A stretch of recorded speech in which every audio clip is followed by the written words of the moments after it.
Mbak Furi, sebelum kita Yes. manggil Mbak Nucha sama Mas Aryo dan aku jelasin mungkin sedikit tentang Mbak Nucha dan Mas Aryo, boleh dong ceritain, tadi kan aku ada bahas sedikit nih, tapi nggak afdol kalau bukan Mbak Furi yang jelasin, kenapa sih Ya. malam ini ada Mamma Mia dan temanya sangat-sangat clickbait ya? Kenapa sih selingkuh gitu kan?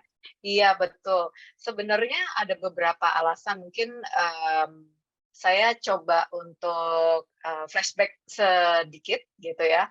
Bagaimana kata oma ini kan sebenarnya warisan dari ibu ya gitu. Kita panggilnya oma gitu. Nah, si oma tuh sejak awal kan memang niatnya tuh nggak cuma bikin produk doang ya. Telur gabus tadinya juga nggak pernah niat dibisnisin gitu buat sendiri gitu kan. Terus si oma ini tuh seorang ibu rumah tangga yang sangat sangat sangat sangat menjaga keluarga, menjaga anak dan suami. Itu aja, itu full time job gitu loh for my mom ya. And I think she's doing a great job gitu ya di situ. Nah, si oma ini tuh selalu bilang, ayo kita sebagai perempuan gitu ya yang menjaga rumah gitu. Kata oma ini juga kan yang buat kita itu harus saling menolong. Tugas seorang ibu, seorang istri itu tidak mudah gitu ya. Dia bilang mami setengah mati gitu melakukan itu semua. Ini padahal tempo dulu ya, di mana segala sesuatunya kayaknya lebih simple ya. Kalau sekarang kan kayaknya lebih kompleks dan complicated gitu.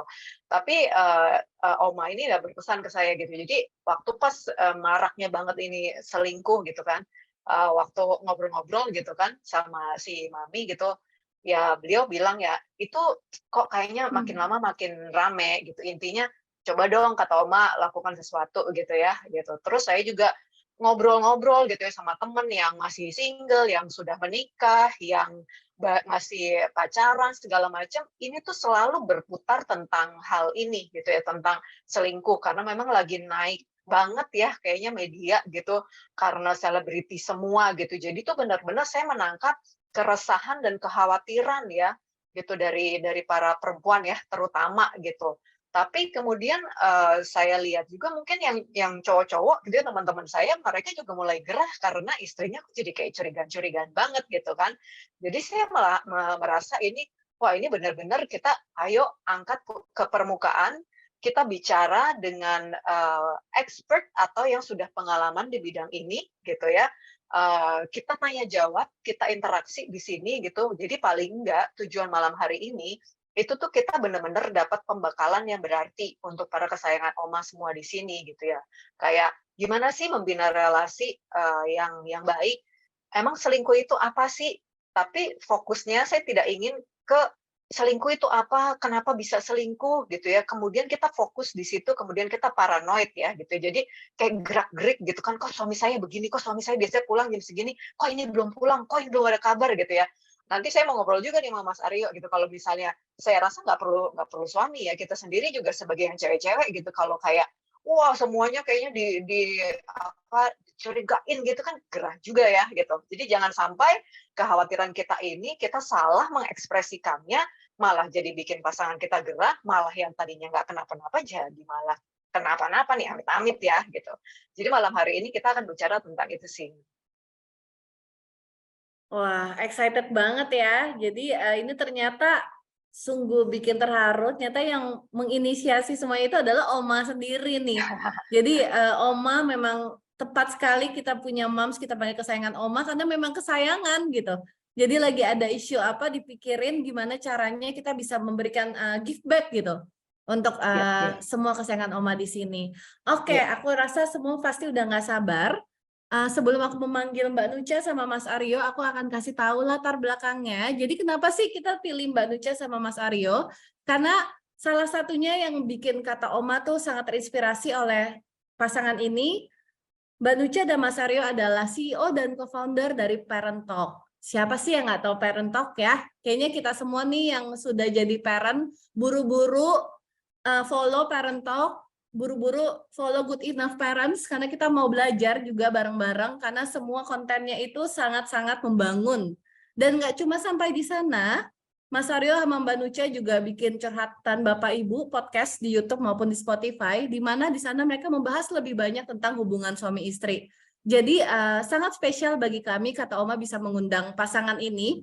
Karena mereka nggak cuma menjadi inspirasi bagi kami, tapi kami yakin juga Mbak Nucha sama Mas Aryo akan menginspirasi kesayangan Oma yang hadir hari ini.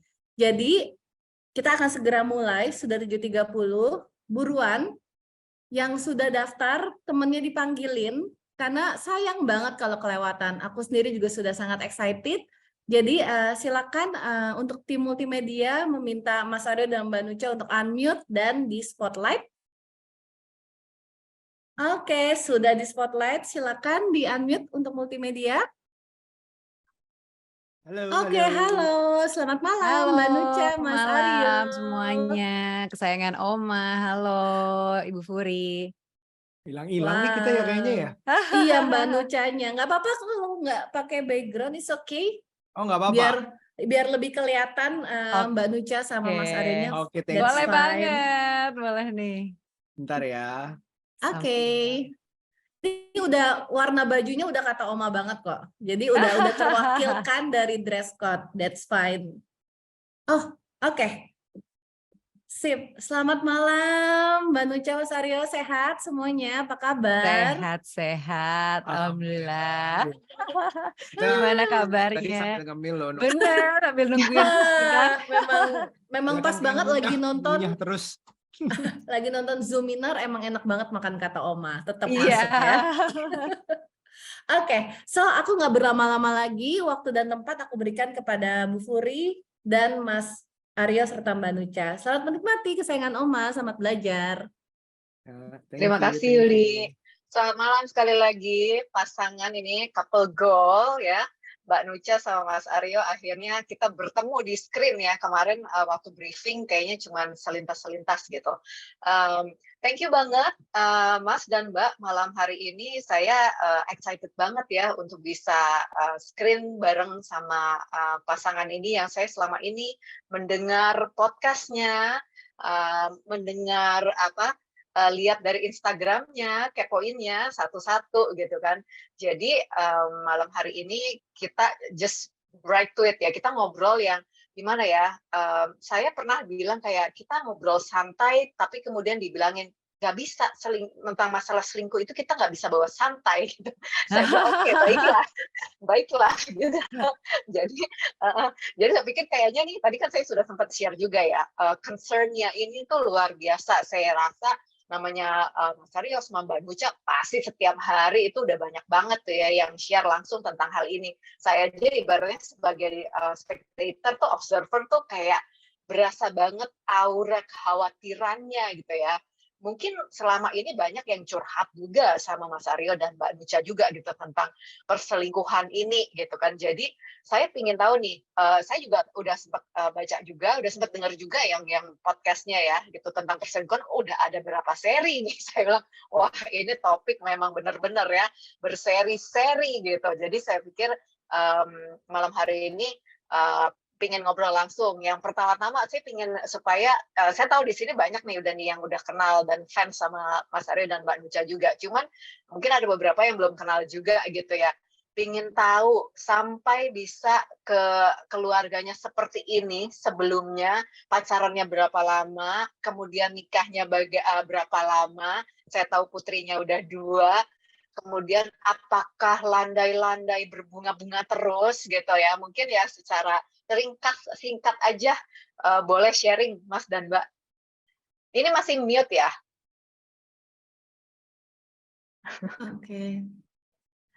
Coba dicek lagi. Oke, jadi sambil memperkenalkan diri dulu nih buat kesayangan Oma semuanya, mungkin juga ada yang baru nih, siapa nih kan Nucha sama Aryo ya kan. Jadi kita perkenalkan diri dulu. Aku Nucha Bahri, ini Aryo Pratomo ya. Kita co-founder dari Parent Talk gitu ya. Kalau teman-teman mungkin ada yang sudah follow di Instagram @parenttalk.id atau juga di YouTube kita ya Parent Talk _id atau di TikTok gitu ya. Kebetulan aku bikin platform parenting ini pada saat aku punya anak kedua lagi hamil. Jadi memang ditujukan buat orang tua baru, buat yang baru mau menikah, ataupun justru yang memang anaknya dalam usia tumbuh kembang 0 sampai 5 tahun, 6 tahun gitu. Jadi Parent Talk ini pengen jadi temennya para orang tua, temennya para calon orang tua mungkin nantinya gitu ya, untuk sama-sama menjadi wadah untuk bercerita gitu. Kadang-kadang yang kita butuhkan tuh sebenarnya teman cerita gitu, tanpa judgement, tanpa apa ya, tanpa ada Shaming. tanpa shaming gitu. Jadi parent talk lah tempatnya gitu. Dan kebetulan kita berdua punya podcast namanya Curhat Bapak Ibu, isinya sih curhat aja selayaknya orang tua yang punya anak, selayaknya pasangan gitu ya. Jadi kita suka bercerita tentang bahwa pernikahan tuh nggak semuanya indah-indah aja, tapi juga bukan berarti pernikahan tuh sesuatu yang menyeramkan gitu. Tapi kita bercerita tentang apa adanya kita gitu. Dan tadi kalau pertanyaan kita sudah berapa lama bersama ya, kita kenal mungkin sudah sekitar 12 tahunan lalu ya. Pacarannya sekitar 1 tahunan Ya. sampai akhirnya menikah. Kita menuju tahun ke-11 sekarang menikah. Kita punya 2 anak umur 5 dan 7 tahun, perempuan dua-duanya, dan perjalanan cukup panjang karena kita ada perjalanan trying to conceive, ada perjalanan gagal menikah, ada perjalanan gagal pernikahannya, ada macam-macam Wah. perjalanannya. Jadi makanya kita banyak yang dicurhatkan seperti itu. Oke. Nah, berarti kita sudah benar-benar mendatangkan kedua orang yang sangat berpengalaman ya di lika-liku pernikahan yang hampir nggak jadi, sudah nggak jadi gitu, kemudian bersama ya. Saya rasa ini sangat penuh warna ya, dan itu sebabnya gitu kita waktu pas terus terang nih waktu pas pilih narasumber gitu ya, memang kami mau carinya tuh yang pria dan wanita gitu, karena kita pingin mendapatkan perspektif yang balance gitu ya. Namanya selingkuh kan nggak sendirian ya gitu. Betul. Jadi kan apa nih gitu sudut pandangnya gitu. Saya juga tidak ingin kita tuh jadi menyudutkan satu gender gitu ya. Apa nih, padahal masing-masing ini mungkin mempunyai pola pikir yang berbeda, alasan, cara berkomunikasi yang berbeda, mungkin seperti itu gitu. Nah, saya mau langsung ke poin gitu ya, Mbak Nucha sama Mas Aryo. Sekarang ini kan lagi marak-maraknya banget, dimulai dengan Inara ya, Mbak Inara ya, waktu itu Virgon ya. Saya pikir waktu itu naik, kemudian sempat turun ya, kemudian naik lagi nih gitu kan ya. Jadi ini kayak lagi event gitu, ada turun sedikit naik lagi gitu ya. Wah, saya bilang ini gimana ya? Menurut Mas dan Mbak gitu ya, ini sebaiknya kita menyikapi ini semua gimana sih gitu ya? Apakah kita perlu kayak wah gila nih Parno nih, atau oh gue perlu siaga satu nih terhadap pasangan gue nih gitu, segala gerak-gerik gitu ya, atau Wallace, stay cool gitu ya, atau gimana nih gitu ya. Saya berasa kayak everybody's nervous gitu ya. Gimana Nah, contekannya mana nih? Contekannya coba kamu dulu deh. Ya, kok aku dulu sih? Aku punya jawaban sendiri biar beda. Aduh, nanti kamu idem doang lagi Enggak, jawabannya. tenang. Pasti beda. Ya. Aku kalau ngelihat berita perselingkuhan sebenarnya udah nggak terlalu kaget ya. Karena memang di dalam apa ya, pertemanan, circle kehidupan yang nyata yang bukan di sosial media itu memang banyak terjadi gitu. Baik yang menjadi selingkuhan atau diselingkuhin gitu ya. Dengan atas apapun alasannya gitu itu terjadi.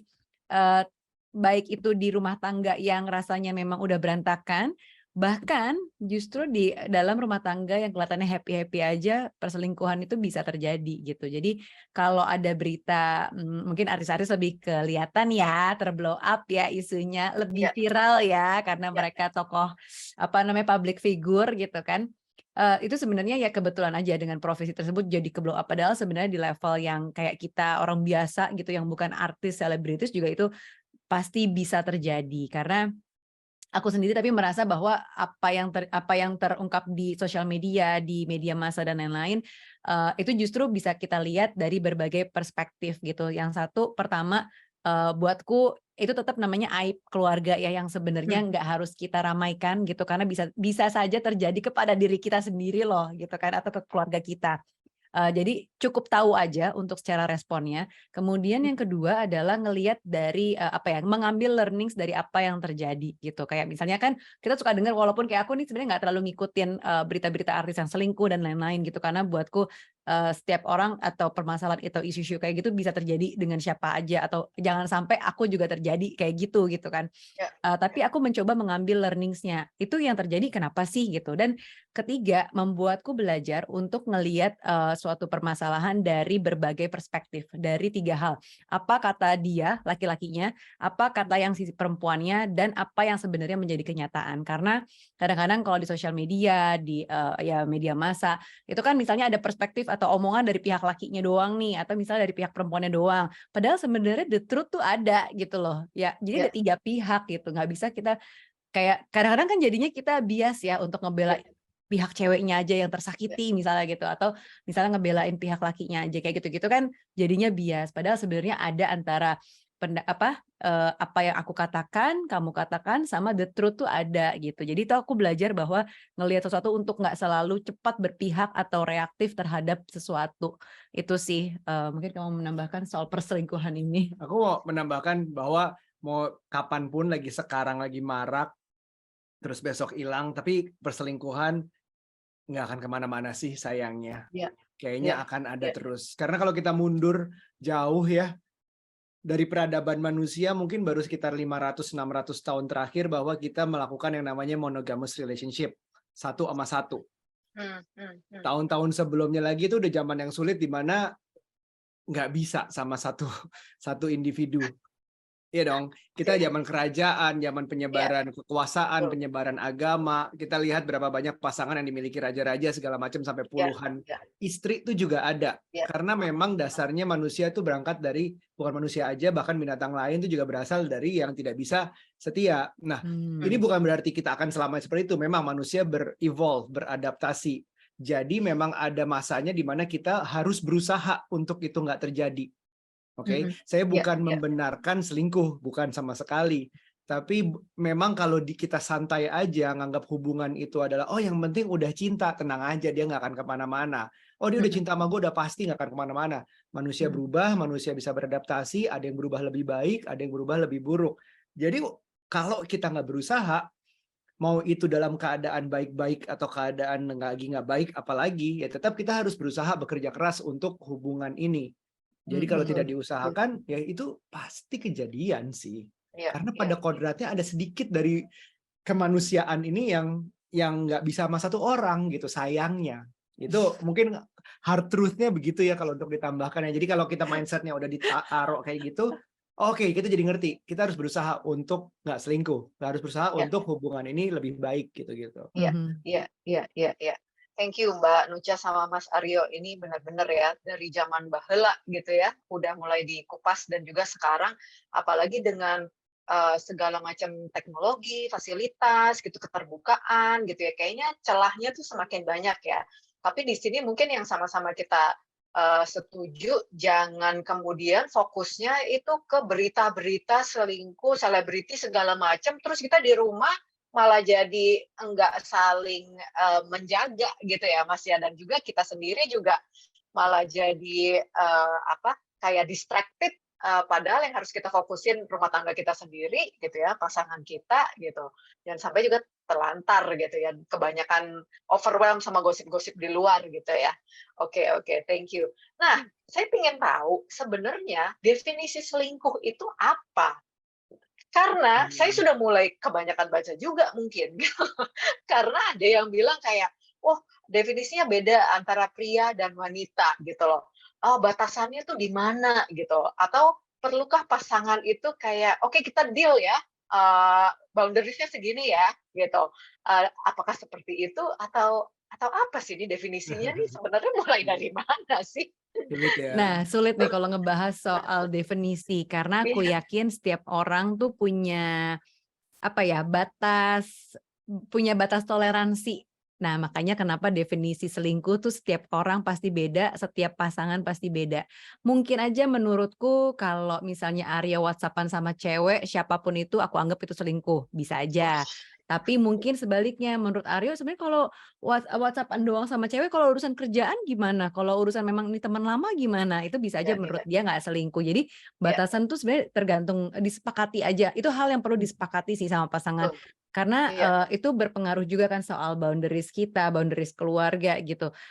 Ada yang mungkin masih berteman sama mantannya, ya kan? Yang menurut kita nih, misalnya aku nih berteman sama mantanku, dalih aku adalah enggak itu kan masa lalu, hubunganku sama dia masa lalu. Danger nggak sih? Tapi membahayakan kan sebenarnya, jangan-jangan aku nih denial gitu loh. Padahal aku menikmati hubungan ini yang katanya aku nggak bakal selingkuh, aku nggak bakal berbuat lebih sama dia kok. Tapi aku seneng berada di sekitar dia. Nah itu kan juga sebenarnya ada perasaan bubuk-bubuk perasaan Iya, gitu yang betul. kita nggak akuin aja. Tapi balik lagi soal definisi benar-benar beda benar-benar sangat apa ya, menurutku subjektif malah ya, karena ada yang menurut kita karena mungkin saking modernnya kehidupan saat ini kalau aku lihat cukup ada yang cukup modern, jadi selingkuh tuh dianggapnya bahwa kalau berhubungan seks sama orang lain. Tapi kalau misalnya kayak cuman WhatsApp-an, flirting itu dianggap belum selingkuh, itu ada juga gitu. Jadi benar-benar sangat tergantung. Kalau kamu? Iya, ya setuju sih. Maksudnya selingkuh itu memang tidak bisa didefinisikan satu sih kalau menurutku. Aku bisa bilang bahwa selingkuh itu adalah seks aja ataukah ciuman atau apapun itu bentuk hubungan fisik. Ada yang boleh dianggapnya sampai di situ. Tapi kalau dasarnya adalah misalnya udah menjadi suatu pikiran yang benar-benar pengen banget. Misalnya kita ngomong fans aja lah, idol gitu. Ngefans sama seseorang, kayaknya kebanyakan orang dengar wajar-wajar aja ya ngefans sama seseorang. Kita punya fans, kita pernah suka yang oh ternyata dia lawan jenis cantik banget, apa ganteng banget. Kita cuman fans kok, nggak mungkin. Tapi kan kalau kita ngomongin fandom ya, tiba-tiba suatu saat kita bisa kenal, terus bisa deket, apa bisa kita nolak gitu? Gitu loh. Hal-hal seperti itu. Jadi kalau misalnya kita Durian sudah runtuh. Nah, di saat kita kehilangan kontrol atas diri dan atas relationship itu menurutku, ini definisiku pribadi adalah sudah selingkuh. Kalau saya udah nggak, walaupun itu fan apa idol atau teman biasa pun, kalau ternyata kita udah nggak bisa kontrol, aduh kayaknya gue kepikiran terus tiap malam deh, aduh kayaknya gue pengen ketemu deh, aduh kayaknya kita bisa lebih baik, lebih dekat daripada ini deh. Kontrolnya udah hilang. Nah, di situ berarti udah termasuk selingkuh. Itu aku. Jadi kalau orang lain beda-beda, ya silakan. Karena selingkuh itu benar-benar definisi pengaturan dengan kejujuran kepada diri sendiri gitu. Lo udah gimana sih perasaannya sama orang yang lo lagi deket ini? Apakah benar-benar aku cuma kerja kok, benar-benar nggak ada masalah gitu. Ternyata ada yang lebih gitu. Jadi ya beda-beda. Tapi kalau aku yang menarik justru gini loh, Mbak Furi, aku lihat fenomena fandom ini nih kadang antara fair dan nggak unfair gitu. Ketika laki-laki misalnya di sosial medianya itu banyak nge-likes foto-foto cewek gitu ya, Instagram cewek siapa gitu di foto di likes-likesin. Misalnya siapa ya artis yang seksi, misalnya Kendall Jenner gitu kan. Cantik, seksi, muda gitu kan.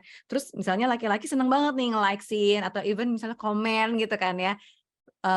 Menurut Mbak Furi sama nggak sih dengan misalnya kita nih perempuan yang ngefans banget sama artis Korea, opa-opa ini nih, yang kita tuh kadang justru menurutku ini karena temanku banyak yang ngefans banget sama artis Korea gitu ya, BTS dan lain-lain tuh sampai wah dikejar banget begitu ada di konser di mana dikejar, bahkan apa namanya untuk nge-likes bukan nge-likes lagi ya kali mungkin udah DM gitu, mungkin komen mulu gitu kan, atau di pikirannya atau bahkan apa ya level ngefansnya tuh udah sangat militan gitu. Nah bedanya apa sama laki-laki yang juga mungkin nge-likes foto-foto cewek? Pasti kalau di sini mungkin karena mayoritas adalah perempuan atau misalnya mayoritas juga teman-teman fans dari apa drakor Korea gini, masih beda dong gitu. Padahal nih aku kalau ngeliat secara objektif aja ya, karena aku nggak ngefans dengan Kendall Jenner dan aku nggak ngefans sama artis drakor gitu. Aku ngeliatnya sebenarnya itu hal yang serupa loh. Kan itu melakukan hal yang sama. Aku ngefans dan aku nge-likesin loh. Itu kan hal yang sama kalau aku lihat secara objektif. Tapi kenapa ini diskusi aja ya sambil ngobrol. Tapi kenapa kalau laki-laki yang nge-likesin kita kok jadi kayak bete banget, jadi curiga, kita insecure gitu kan, bahwa dia akan selingkuh dengan artis ini misalnya gitu kan. Tapi giliran kalau kita perempuan yang likesin foto-foto laki-laki, kenapa kita denial dibilang itu misalnya selingkuh atau berlebihan? Tapi aku gitu. nggak nge-like Kendall Jenner loh. Pernah sih. Disclaimer. Tapi enggak, ini sambil bertanya juga sih gitu. Karena aku yang ngelihatnya secara objektif kok kenapa ya kalau laki-laki dipikir karena stereotyping itu kayaknya laki-laki lebih banyak kelihatan berselingkuh gitu loh. Ini balik lagi ke definisi selingkuh itu ya, karena kan setiap itu artinya menunjukkan bahwa setiap orang itu bisa beda. Kalau untuk hal gitu. itu mungkin ada kaitannya dengan apa ya, kayak culture and nature nggak sih, Mbak, gitu atau Mas? Maksudnya nature itu kan pria kan on the active, role ya, kesannya tuh dia bisa langsung take action and make it happen gitu loh. Mungkin kalau cewek tuh kayak lebih pasif gitu. Jadi, ya udahlah gue cuman sentil-sentil, demen-demen diem doang, gue juga nggak bakal ngapa-ngapain mungkin ya. Misalnya kalau kayak Itu cowok kan, itu wow kan proaktif. stereotypingnya ya. Iya iya iya Nah, iya iya. padahal kan Padahal sama belum aja tentu. kalau ini, kalau niat, ya sama bisa ngejar juga kalau misalnya kayak kayak zaman sekarang ya, cewek-cewek Betul ini juga. betul. Jadi tapi kalau buat aku sendiri sebenarnya kalau cuman nge-like-in doang, buatku belum sampai selingkuh atau let's say nih ini beberapa kasus yang terjadi adalah si suaminya temanku, follow-nya banyak perempuan-perempuan seksi gitu ya.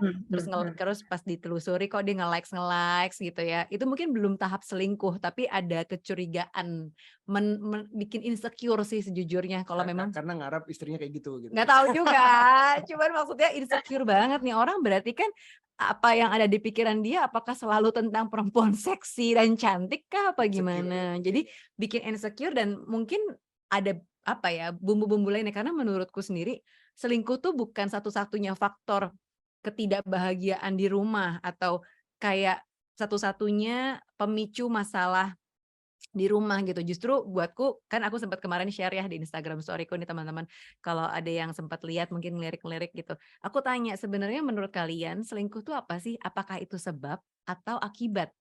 Nah, aku Iya, nanya dulu deh sama teman-teman di sini nih, karena nih ada yang dari mana aja nih, ada dari Bekasi, ya silahkan nih jawab. Menurut kalian perselingkuhan itu apa? Apakah sebab atau akibat? Oh, ada yang udah jawab akibat ya. Ya. Sebab tuh ada yang bilang sebab, ada yang bilang sebab, ada yang bilang sebab juga. Sebab banyak yang bilang sebab loh. Oh, banyak kan sebab tuh kayaknya. Tapi paham kan perbedaan sebab dan iya akibat ini iya nih gitu. iya Jadi, iya.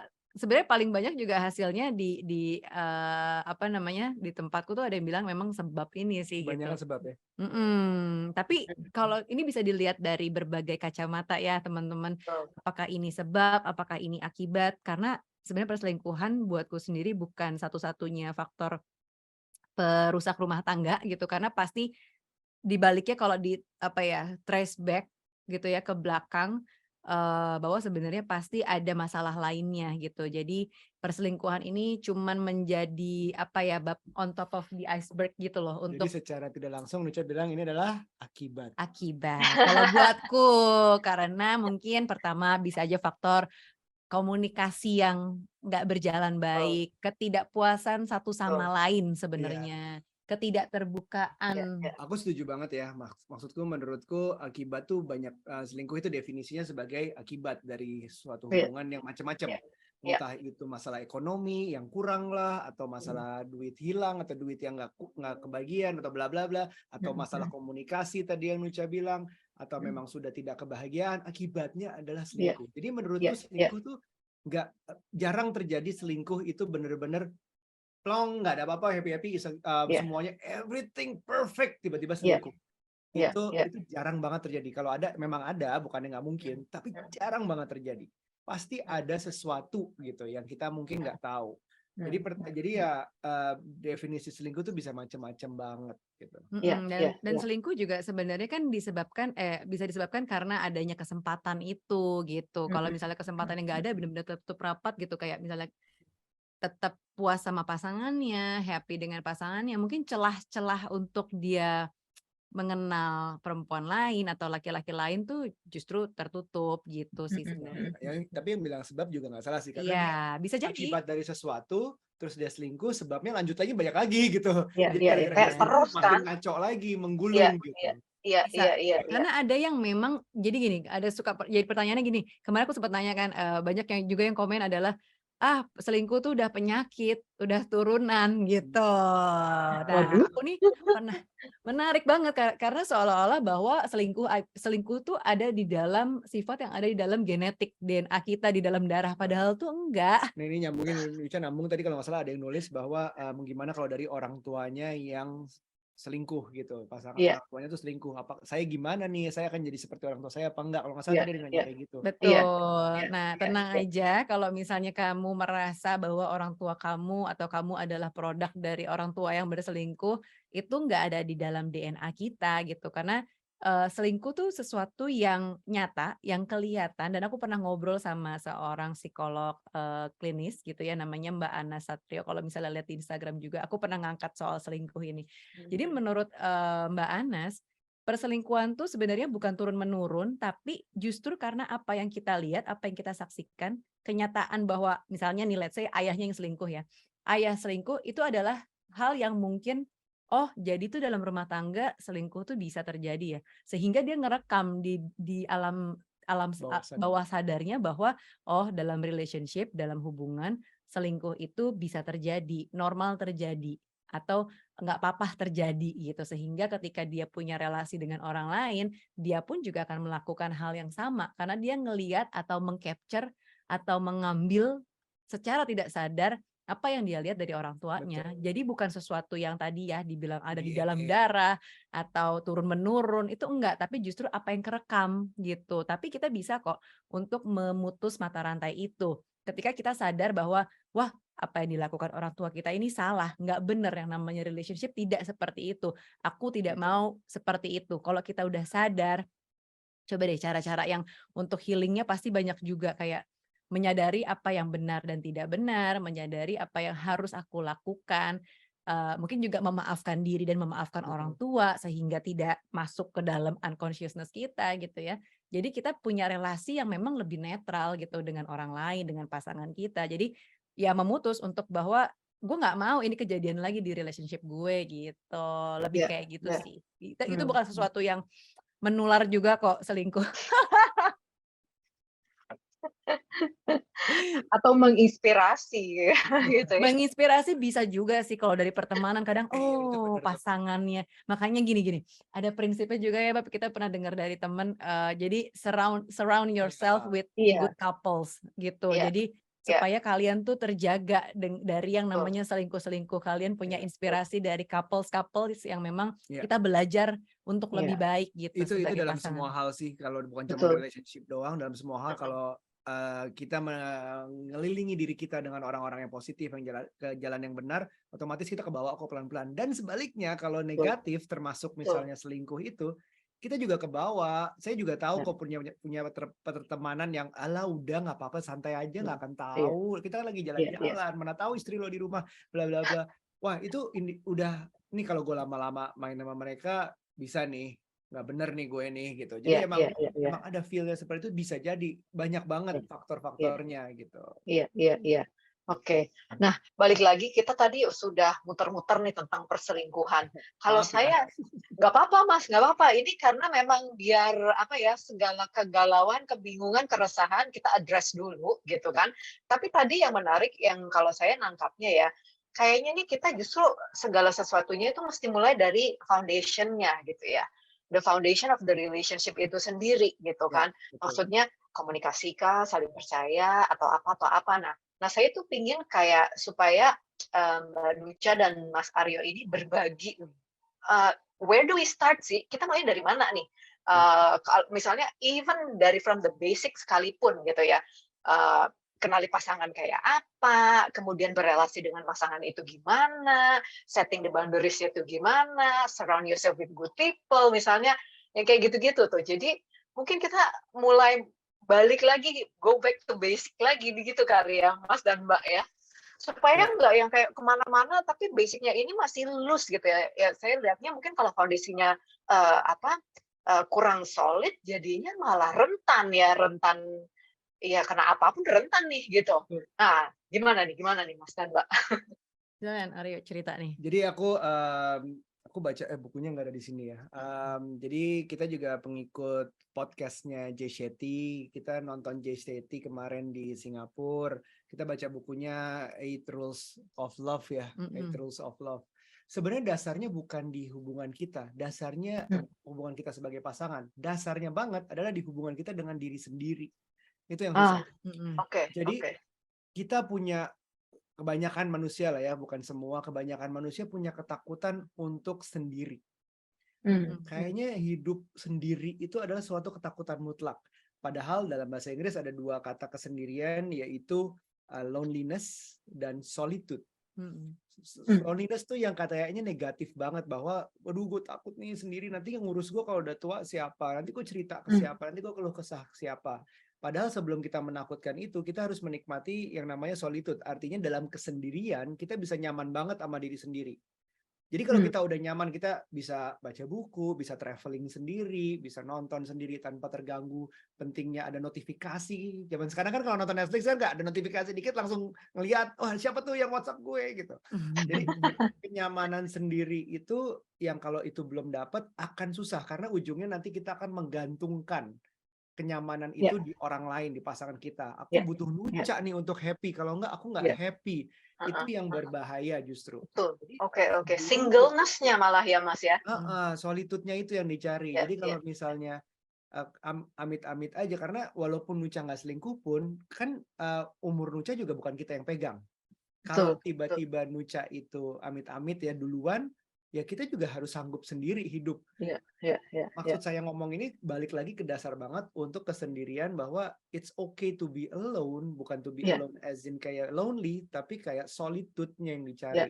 Lebih ke enjoy your solitude gitu. Jadi being alone tuh lo menikmati gitu. Itu nggak semua orang bisa, karena kayaknya tuh memang ada seninya, seni bersendiri gitu. Karena ada yang ngerasa kan misalnya let's say nih mungkin pada saat aku masih mudaan gitu ya, ada teman-teman yang ngerasa masih zaman-zaman pacaran ngerasa bahwa aduh gue nggak bisa nih jomblo aja terus, gue tuh selalu pengen mencari pacar. Jadi kayak mudah gitu dari satu pacar ke pacar yang lain tuh transisinya cepet banget, karena merasa bahwa gue nggak bisa sendiri. Ada tuh dulu pokoknya alasan kayak gitu seolah-olah bahwa nggak bisa banget sih nggak punya pacar gitu, harus ya punya pacar. Jadi menggantungkan kebahagiaan di orang lain gitu, bahwa pacar gue lah yang bisa membahagiakan kita. Jadi ini juga salah satu alasan Nucha untuk berdaya.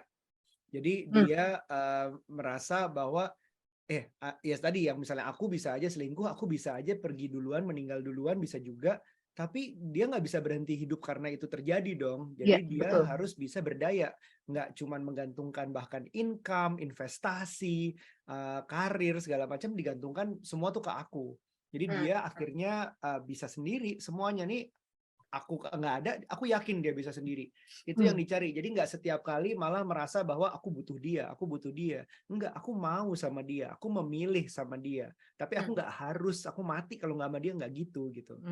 Jadi yang itu udah meringankan beban banget untuk nggak berpikir insecure bahwa I'm nothing without her. Nggak juga. Setiap orang pasti punya value-nya masing-masing.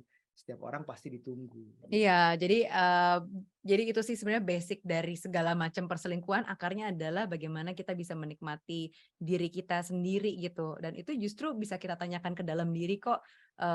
Kita bisa kayak misalnya tahapannya lebih gampang dengan meditasi. Ketika meditasi tuh pikiran kita kan kadang-kadang kemana-mana nih. Kayak apa namanya? Kayak istilahnya apa tuh? Monkey yang kayak monkey. Iya, monkey mind, kayak monyet yang berkelana kemana-mana kan pada saat kita meditasi kalau belum biasa. Nah, ketika kita bisa menikmati itu, ketika menikmati meditasi sendiri, berpikir tentang diri sendiri, merasakan apa yang kita pikirin, kita tarik nafas dan lain-lain, itu tuh rasanya lebih mudah untuk menjalankan hidup karena ekspektasi adanya di dalam diri kita aja gitu. Tapi tadi ketika kita mengandalkan orang lain, ketika kita berpikir bahwa orang lain adalah sumber kebahagiaan kita, itu justru menyengsarakan diri sendiri sih, membahayakan sekali. Makanya kenapa sebenarnya ada yang kalau lagi bucin-bucinnya kadang-kadang kita menyebutkan bahwa kita suka kayak bucin ke pasangan kita, you are my better half gitu kan. Padahal sebenarnya You complete me gitu kan kadang-kadang. Nah, itu adalah sebenarnya kata-kata atau penamaan yang kurang tepat, karena seolah-olah kalau you complete me, loh emang kamu nggak ngerasa complete kalau sendiri, emang diri kamu ada yang kurang gitu kalau nggak ada dia gitu kan. Atau misalnya you are my better half, loh emang kalau kamu sendiri kamu nggak better gitu kan. Jadi seolah-olah harus dilengkapin oleh orang lain. itu tuh jadi pemahaman soal coba deh nikmatin sebagai diri sendiri. Tapi bukan berarti nggak boleh bucin ya, boleh-boleh aja. Namanya cinta ya kan. Berusaha untuk Tapi kita boleh.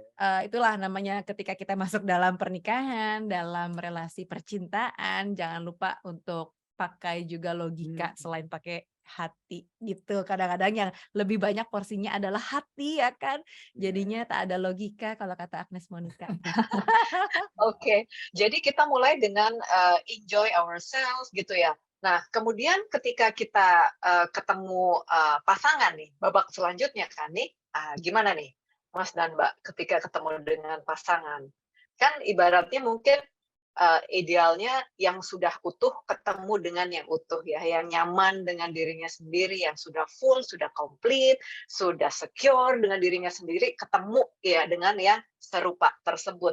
Tapi ketika dua orang yang sudah utuh sekalipun bersatu, nah mungkin tetap ada lagi yang harus disepakati lagi nih, gimana nih penyesuaian lagi misalnya supaya benar-benar relasi benar-benar bisa tetap harmonis ya, gitu.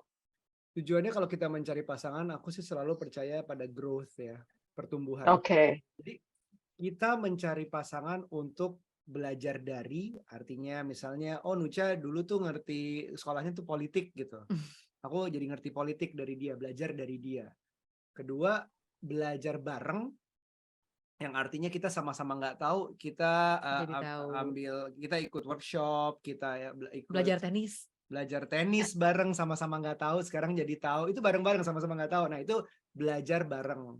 Dan belajar melalui atau learn through. Yang sama-sama kita nggak tahu, terus kita sebenarnya nggak niat belajar bareng, tapi begitu menjalani hidup bareng, terus kita baru tahu, oh ternyata Nucha kalau marah begini. Gue bisa belajar apa dari itu. Oh ternyata gue sama Nucha tuh beda banget sama gue sama sebelumnya. Gue belajar apa dari situ. Jadi belajar melalui pengalaman bareng yang akhirnya keluar harusnya sebagai individu yang lebih baik.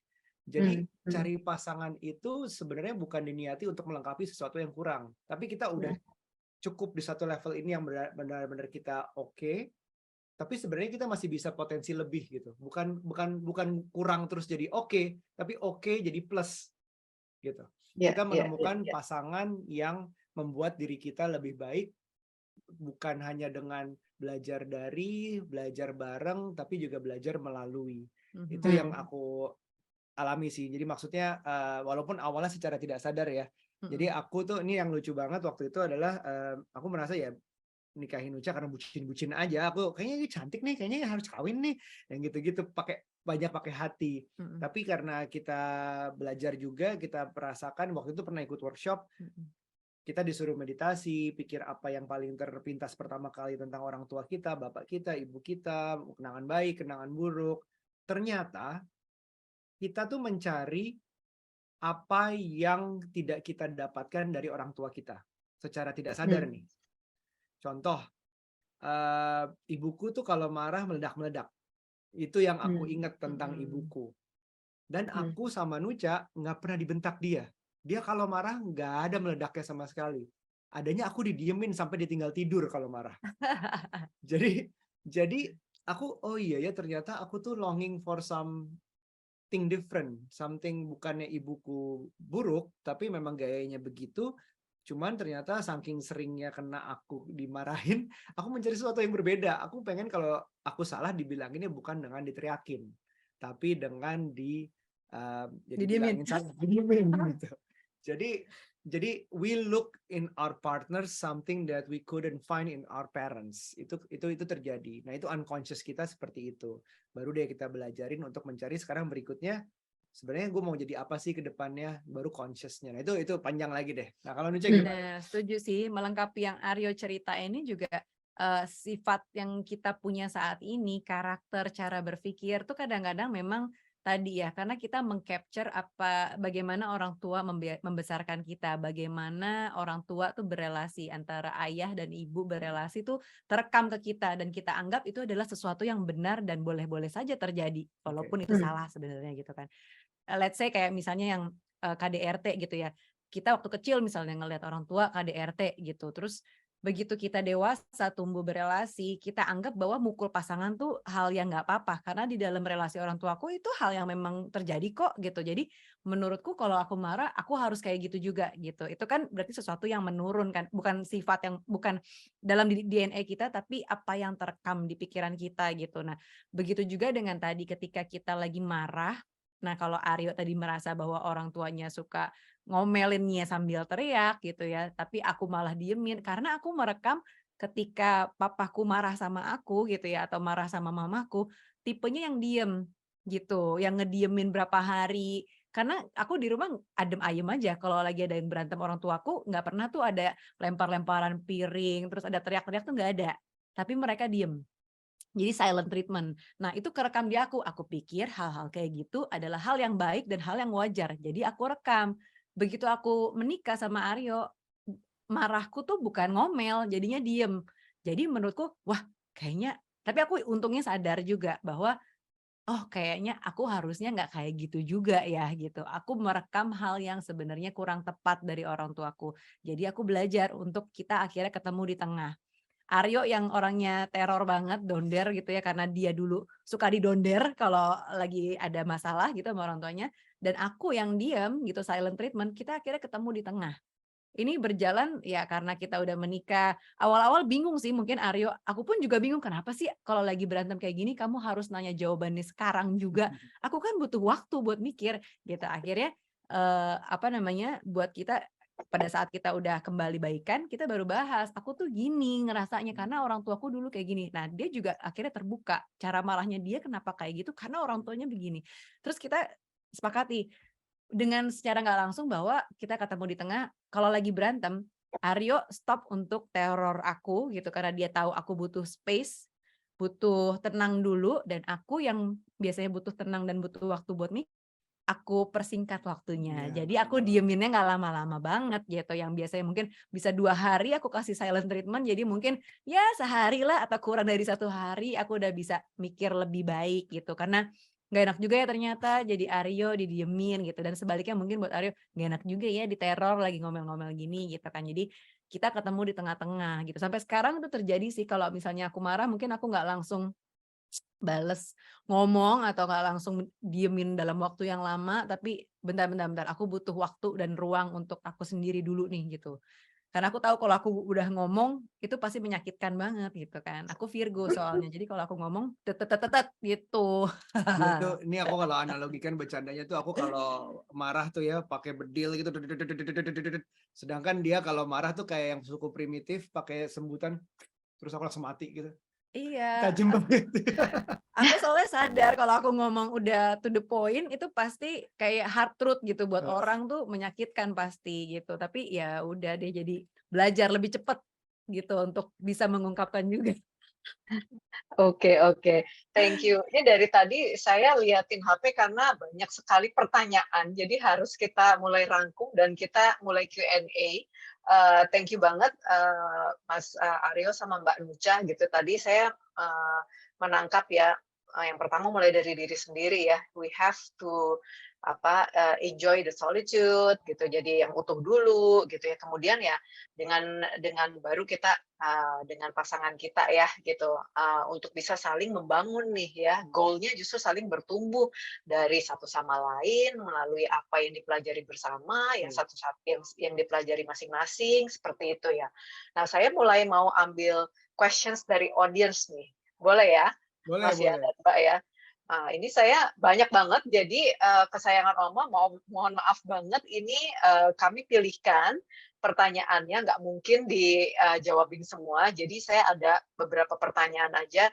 Yang pertama gitu ya, mungkin ini tadi kita sudah bahas sedikit-sedikit sih Mas dan Mbak, ini dari Mbak Aprilia Putri Pratiwi dari Jogja.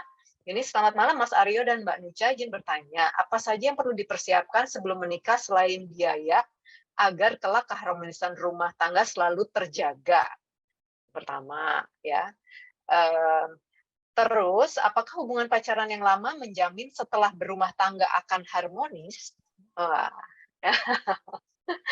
Satu dulu nih, gimana? Banyak nih pertanyaannya. Yang gampang dulu deh aku aja ya. Hubungan Ya. pacaran yang lama menjamin tentu tidak. Tentu tidak. Tidak. Orang nih ya, podcast malam ini yang baru keluar dari Parent Talk aja kita ngomongin tentang grey divorce. Ada yang tahu nggak teman-teman Tahu grey nggak divorce? Grey divorce itu Grey adalah bercerai divorce. di saat rambut sudah Iya. berubah. Jadi bayangin pasangan yang sudah 20 tahun, 30 Bersama tahun ya. masih bisa bercerai gitu. Iya. Itu masih mungkin banget. Apa Iya, sebabnya kita bahas di podcast itu. Tapi ini menunjukkan Oke. bahwa durasi tidak masalah, tidak mempengaruhi. Durasi bisa menunjukkan bahwa kita satu hal durasi mengatakan bahwa itu udah lama bareng aja. Udah gitu. Iya, Artinya iya, apa? iya. Macam-macam bisa bercabang Betul, lagi. betul, Nah, tentu betul, tidak betul. menjamin. Bukan berarti jelek, Iya. tapi tidak menjamin. Nah, terus Betul, apa yang harus betul. dipersiapkan selain biaya? Aduh, kemarin ini baru banget aku bahas juga soal persiapan pernikahan tuh apa aja. Selain uang udah pasti ya, karena bukannya mau materialistis atau gimana. Segala sesuatu butuh uang. Segala sesuatunya butuh uang, apalagi kalau langsung punya anak ya kan.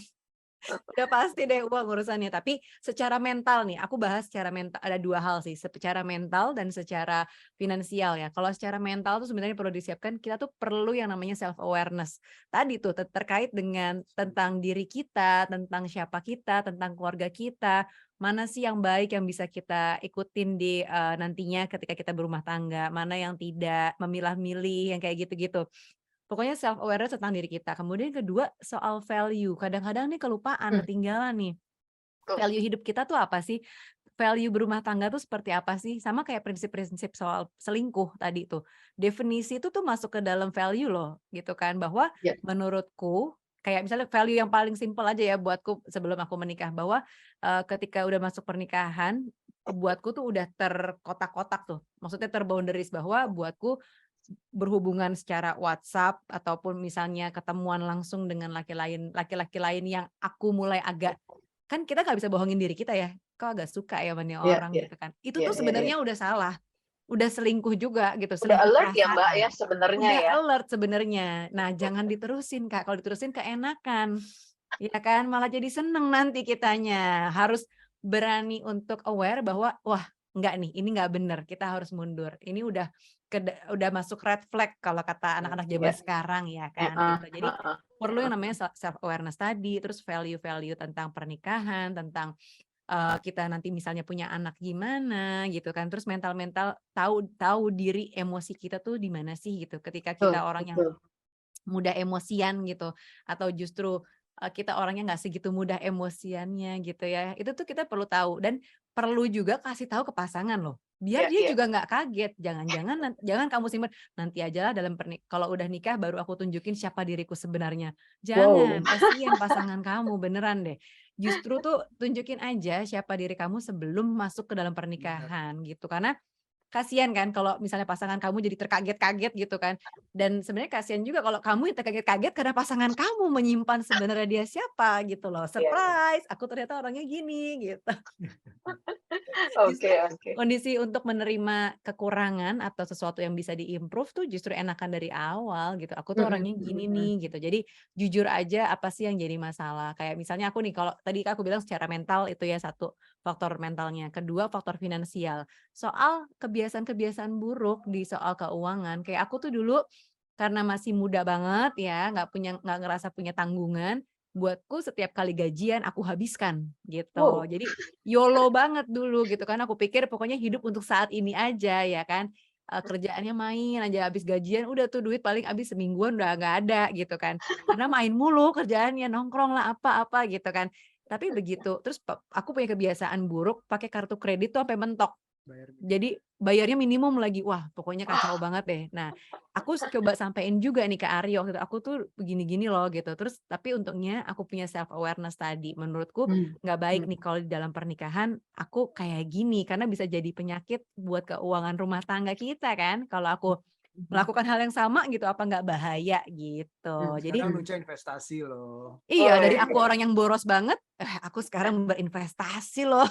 Jadi mungkin banget untuk bisa berubah ya, Sangat asal mungkin. self awareness-nya bagus. Dan tahu yang mana yang benar, yang mana yang perlu diperbaiki. Jadi mungkin ditanyakan aja. Tanyain pertanyaan-pertanyaan susah sebelum menikah. Benar. Kalau dia nggak jawab, bukan berarti dia nggak mau menikah, tapi mungkin belum waktunya. Jadi ya ditunggu saja sampai akhirnya dia menjawab. Tanya aja, kayak hal-hal seperti kita mau tinggal di mana? Betul. Di Benar. rumah suami, rumah istri, atau rumah sendiri? Atau aku misalnya ibunya, istrinya, aku boleh kerja nggak? Wah kalau itu udah berbeda itu. Kita punya anak Benar. berapa? Kita punya anak nggak? Gitu. Ah, Hal-hal iya, seperti itu iya, mungkin harus iya, dibicarakan. Aku iya, iya, nggak mendukung child free atau child plenty, itu urusan belakangan. iya, Tapi kayak iya, yang penting samanya dulu, betul. sepahamnya dulu dan Iya, dibicarakan gitu. iya, iya, Nah iya. itu sebelum menikah. Bahkan kita baru ngobrol IG live sama di Parent Talk sama Rachel Amanda ya. Aurora Amanda itu dia ke marriage counselor beberapa kali jauh sebelum menikah. Premarital check up loh. Iya, iya, Premarital iya, check iya, up. iya, Nah, iya, iya, iya. karena dia justru karena basisnya Psikolog. psikologi ya, jadi dia tahu baiknya harusnya begitu dan dia lakukan itu. Bahkan itu bisa dilakukan. Marriage counselor itu bukan berarti keadaan kita lagi berantakan, enggak, justru kayak belajar Prevention ya malah ya. mencegah lebih baik daripada mengobati. Itu segala hal banyak bisa dilakukan untuk semakin siap sama pernikahan itu. Iya, iya. Setuju. Jadi mudah-mudahan menjawab ya itu buat Aprilia Putri. Iya. Oke. Sekarang dari Mbak Anggreni di Medan. Bagaimana Mbak Nuka dan Mas Aryo membenahi diri atau mengisi diri dalam saling melengkapi supaya memiliki keluarga yang kokoh dan tetap utuh atau terhindar dari perselingkuhan? Dan apa yang dilakukan ketika sedang bosan, marah, mumet, lihat pasangan? Oke. Ya udah pasti yang tadi aku terus bilang adalah aku punya pasangan untuk bertumbuh gitu. Pengen tadi Mbak Fri kalau nggak salah di awal bilang couple goals, couple goals. Tapi sebenarnya couple goals menurut definisi kita adalah couples yang harus punya goals. Jadi kita bukan kita jadi goalnya orang lain untuk menjadi kita, jangan please. Tapi lebih ke arah kayak kita sebagai couples punya goals. Saat ini goals kita adalah yang receh-receh mungkin bisa main tenis. Yang lagi agak serius kita adalah lagi bangun rumah. Nah itu yang lagi kayak ada ups and downs-nya banget. Tapi yang goal baru lagi dalam 10-15 tahun adalah pengen pindah ke luar negeri. Jadi ada hal-hal yang biar hubungannya itu semakin punya, oh iya kita ada goal-goalnya ya di sini ya. Yuk apa yang mau kita lakukan ke goals itu, yuk kita bicarakan. Karena manusia tuh harusnya terus berkembang, terus tumbuh, terus lebih baik, berusaha itu, dan pasangan adalah partnernya untuk menjalankan itu. Kalau itu udah nggak ada excitement-nya, yang itu harus dicari biar kita nggak mencari excitement keluar. Iya. Dan kalau buat dari aku, Mbak Furi tambahan aja, sebenarnya setiap relasi, setiap relationship itu pasti kita harus kerja keras sih. Baik itu bahkan hubungan kita sama ibu aja, ibu sendiri itu juga hard work loh. Effort. Iya kan? Apalagi sekarang pasti buat di ibu kita juga ada perubahan karena mungkin lebih sensitif, lebih cepat sakit misalnya gitu. Sehingga kalau ngobrol sama kita kadang-kadang kita terkaget-kaget, kok sensi banget sih gara-gara itu doang. Kok aduh aku padahal dulu enggak, kok jadi orang yang beda gitu. Nah, itu tuh gimana caranya kita bisa berelasi dengan baik? Itu kan kita harus usaha ya kan? Nah, apalagi juga dengan pasangan gitu. Setiap hari juga usaha walaupun kita satu rumah bareng, satu kasur bareng, tapi buatku tetap yang namanya belajar, berusaha, selalu ada hal-hal baru sih yang perlu kita lakukan gitu. Nah, tapi ada beberapa hal yang kita rutin lakukan juga untuk apa ya? Untuk bisa mengusahakan kondisi ini adalah kita ini pacaran lagi. Sesimpel untuk misalnya dimulai dari mungkin pasti ada alasannya, aduh susah banget mau pacaran lagi sama pasangan gitu kan, udah punya anak nanti anaknya gimana. Ya pasti banyak sih. Aku tuh selalu mengkondisikan loh, misalnya nih pas mamaku lagi main ke sini, ya udah deh aku kabur dulu deh sama Aryo. Yuk kita ngopi dulu yuk kita keluar bentar yuk. Yang kayak cuman 1 jam, 2 jam keluar. Cuman berdua doang gitu tanpa ada anak-anak. Karena enak banget rasanya bisa ngobrol secara dewasa sama orang gitu. Kalau sama anak kan pasti udah beda ya kita omongannya, ngomongin Cocomelon lah gitu kan atau apa gitu yang kita pikirin soal anak.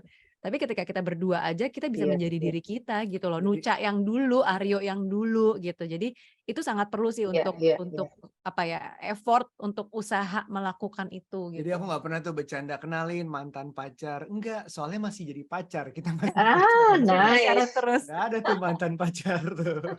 Iya, iya, iya, iya, iya, iya. Oke, oke, oke. Nah, tadi tuh mungkin ini the two things ini goes without saying kali ya, Mbak Nucha sama Mas Aryo. Itu ya, itu kedewasaan sama keterbukaan komunikasi nih, gitu ya. Karena saya rasa nggak mungkin bisa dengan mudahnya teamwork, sharing common goal, punya project bareng gitu ya. Kalau misalnya tidak dilengkapi dengan komunikasi juga gimana cara komunikasi yang baik ya. Ada komunikasi tapi mungkin ekspresinya kurang baik juga dar juga gitu nanti ya. Gimana tuh?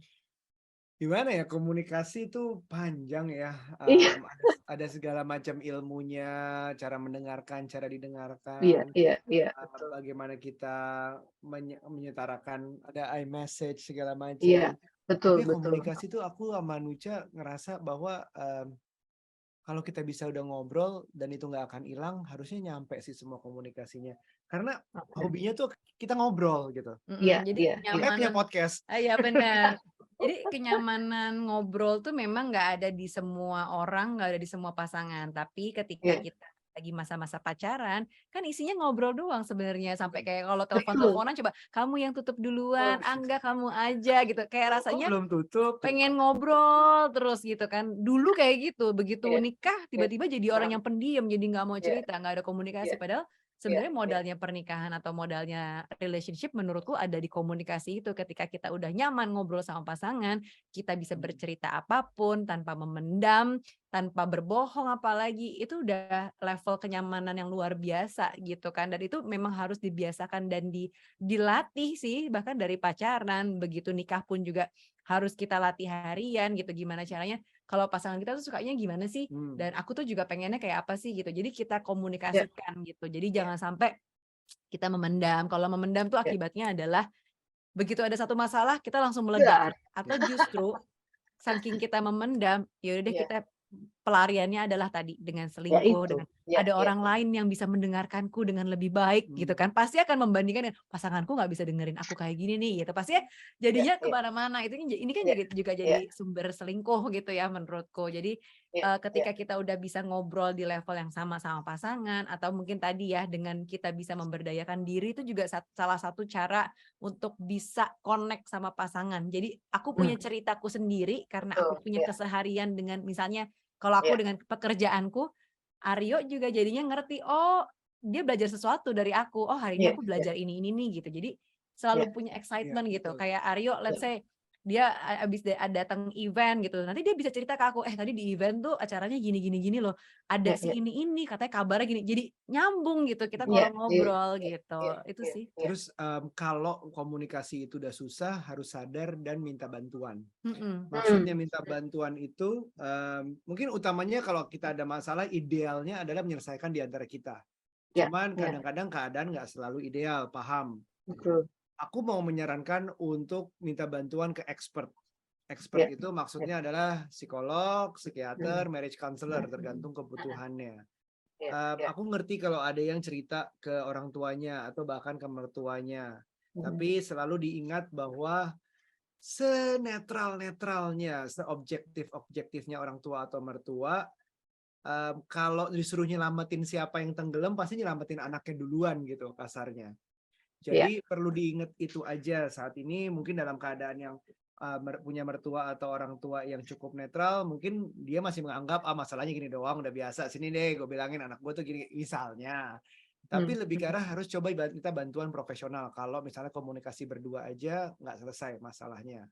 Dan minta bantuan ke profesional, walaupun kita nggak ada masalah pun, saya akan menyarankan untuk dilakukan secara reguler atau rutin. iya, Bukan iya, berarti setiap masalah kita minta bantuan, bukan berantem dikit terus kita ke marriage counselor, tapi aku sama Nucha tuh dalam setahun minimal sekali ke marriage counselor. Walaupun nggak ada masalah oke, berat, walaupun nggak ada apa-apa, iya, tapi kita kayak iya, marital check up ya. bukan ya, itu bukan premarital ya, itu Iya, marital iya, check up iya. aja ya, dalam keadaan marriage check up lah. Iya, Jadi iya, kita iya. bilang, kadang-kadang aku temuin marriage counselorku, aku jadikan psikologku sendiri, aku cerita tentang masalahku sendiri, aku ketemu sendiri. Ada momennya Nucha juga ketemu sendiri.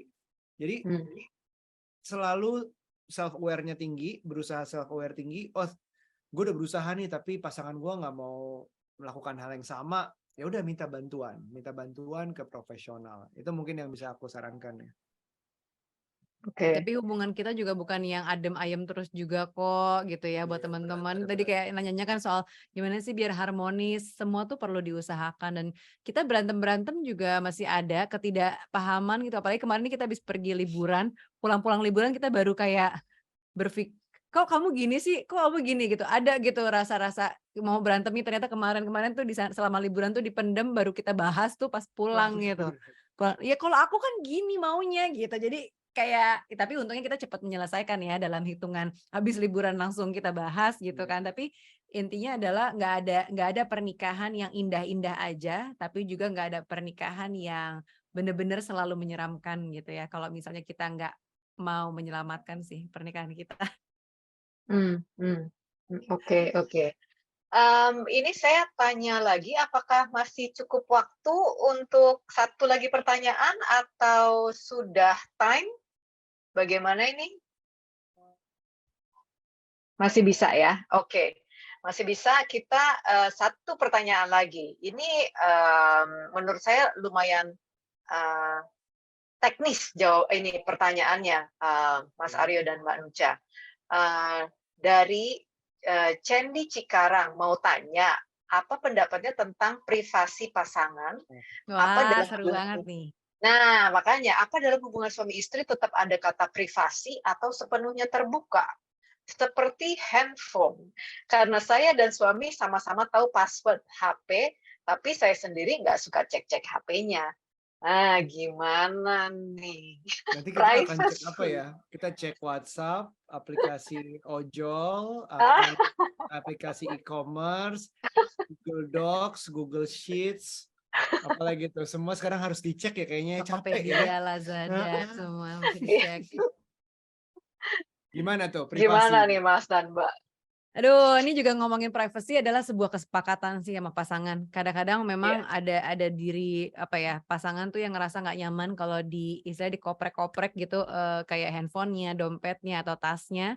Tapi ada yang ngerasa nggak apa-apa buat gue, bebas aja orang gue nggak nyimpen apa-apa gitu. Nah, dari dua karakter ini aja bisa beda, bisa nggak ketemu nih kalau misalnya dalam satu pernikahan ada yang satu tipe A, satu tipe B gitu. Tapi semuanya bisa disepakati, nggak ada yang nggak bisa disepakati menurutku. Kita bisa ketemu di tengah dengan kesepakatan tadi. Let's say, oke, kalau kamu kayak gitu maunya gimana gitu kan? Aku pengennya sih kamu nggak usah gini nih, loh. Tapi sampein aja. Tapi aku kan jadi curiga, kok kamu kayaknya sampai ke kamar mandi bawa-bawa handphone segala gitu. Kamu main Aku kan game. jadi insecure gitu. Di dalam game juga bisa selingkuh kan? Oh iya. Game online. Oh kamu tahu mana coba? Jadi intinya kalau nggak mau dicurigain juga kita jangan sampai membuat apa ya, jangan sampai men-trigger hal-hal kita tuh juga tipe-tipe yang dicurigai gitu loh. Ya kalau memang nggak mau dicek handphonenya segitunya, ya udah taruh aja handphone kamu dimanapun dan itu di lock nggak apa-apa kan? Jadi nggak muncul kayak apapun itu gitu. Tapi menurut kamu juga aman-aman aja. Ini ada yang pertanyaan tambahannya ya, kadang suka bertanya kenapa sudah menikah masih ada privacy. Itu sebenarnya privacy sesudah menikah tuh masih ada sah-sah aja. Benar. Nggak masalah sama sekali. Karena kalau aku sama Nucha punya tabungan bersama, punya tabungan sendiri juga masing-masing. Yang dua-duanya pun tanpa menutupi passwordnya atau PIN-nya, sama-sama bisa tahu. Ini karena tujuannya adalah kalau ada apa-apa, jadi tahu PIN-nya lebih gampang gitu. Daripada harus mengurus-mengurus lah. Tapi intinya sih aku melihat privasi itu liberating juga. Maksudnya kayak menguatkan kita bahwa gue punya kontrol atas diri gue sendiri gitu. Ada hal-hal seperti itu. Tapi tetap aja balik lagi kalau sudah menikah, privasi itu harus dengan kesepakatan antar pasangan. Kalau nggak cocok, bahkan harusnya baiknya dibicarakan sebelum nikah, privasi kita seperti apa nih. Apakah lo yang mau tahu semua password gue apa belum? Itu dibicarakan sedini mungkin kalau bisa.